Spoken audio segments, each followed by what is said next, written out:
The Acropolis has gone through many changes in its long history. It began as a simple rock, was settled as early as the Neolithic period, and then became a fortress in the Mycenaean period. Stone buildings started appearing in the 7th century BCE. But the famous structures whose ruins remain visible today date mainly from a period of construction in the 5th century BCE. The location of the Acropolis is closely tied with Athens' foundation myth. Supposedly, it was the site where Athena and Poseidon competed for the city's patronage. This connection gave the Acropolis a sacred aura, and it was considered the religious heart of the city.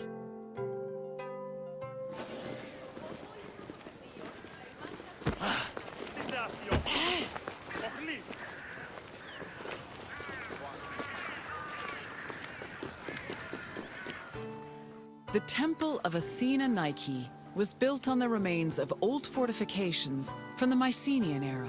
Worship at the temple can be traced back to the 6th century BCE, but the building itself was destroyed during the Greco-Persian Wars a century later. It was rebuilt during the Peloponnesian War. Given that the name Athena Nike roughly means Athena of victory, it was likely constructed in the hopes that Athens would win the war. Unusually, the temple depicts historical scenes of battles against the Persians instead of the more mythologically inclined art of other Greek buildings. The temple's priestess was chosen randomly among the Athenians and received a salary of 50 drachmae annually, along with skins and trophies from sacrificed animals.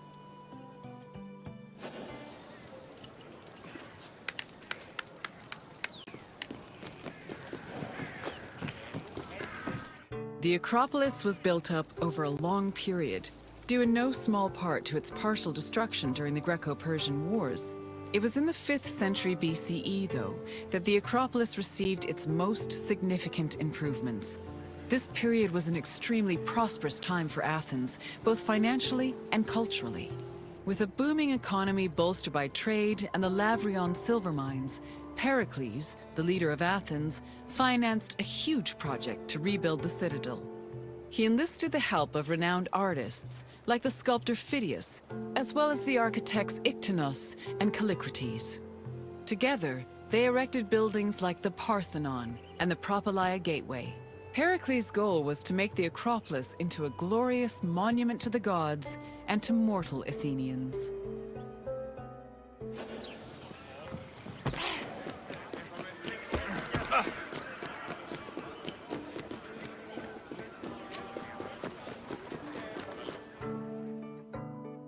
Behind the Propylaea was the giant bronze statue of Athena Promachos, or Athena who fights on the front lines. That name was reflected in the spear and shield the statue held in its hands. It was erected in the mid-5th century BCE by the artist Phidias. According to an inscription, it took 9 years to make and cost almost 500,000 drachmae. At approximately 10 meters tall, the statue was apparently so large that Pausanias claimed its helmet and spear tip could be seen from the sea near Cape Sunion, 60 kilometers away.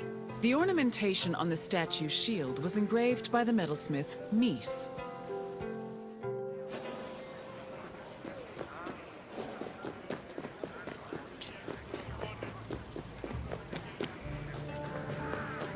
The Erechtheion were young girls between the ages of 7 and 11 who were in charge of special rites.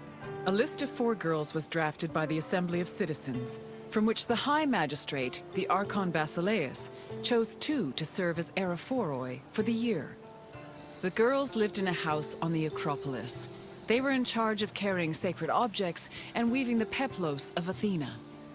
The peplos was a sacred robe offered to Athena during Panathenea, a festival held in her honor.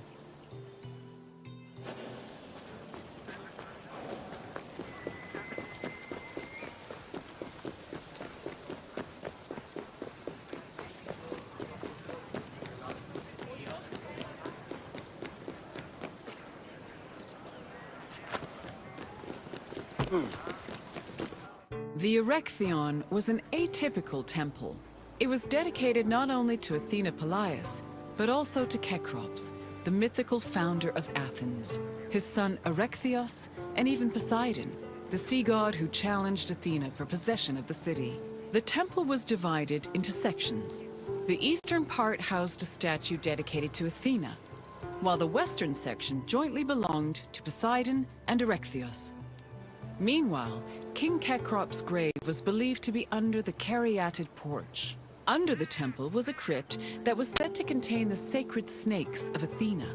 The snakes may have had a sweet tooth because the priestesses of Athena allegedly fed them honey cakes.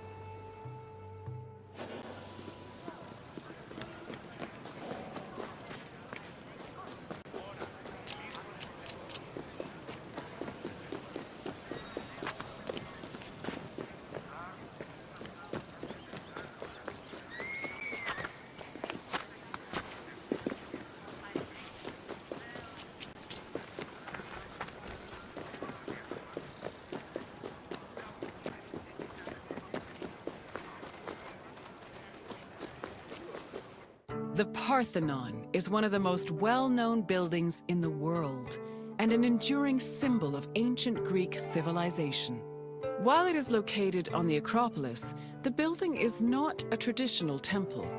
It was built by the sculptor Phidias and the architects Callicrates and Ictinus as a great monument to the glory of the city of Athens. That glory is evident in its many carvings. One of the most carved monuments in Greek architecture, the Parthenon's decorations depict several mythological scenes. These include the birth of Athena, her fight against Poseidon for the patronage of Athens, the gods' battle with the giants, and the procession of the great Panathenea.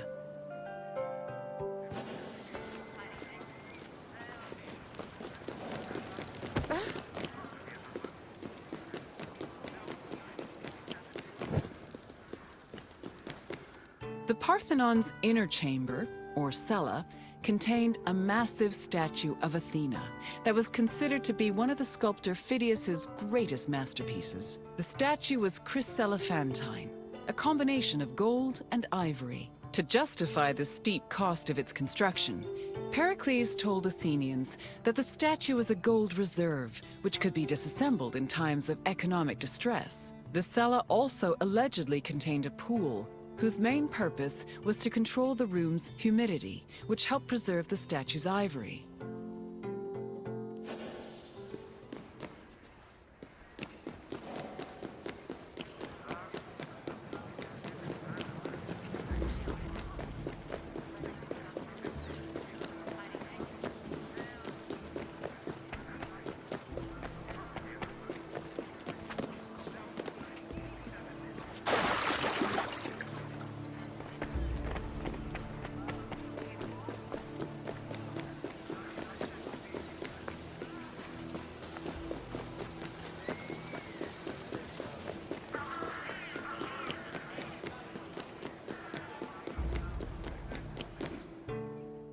Athens' treasury was located in the Parthenon, where it was believed to be protected by Athena herself.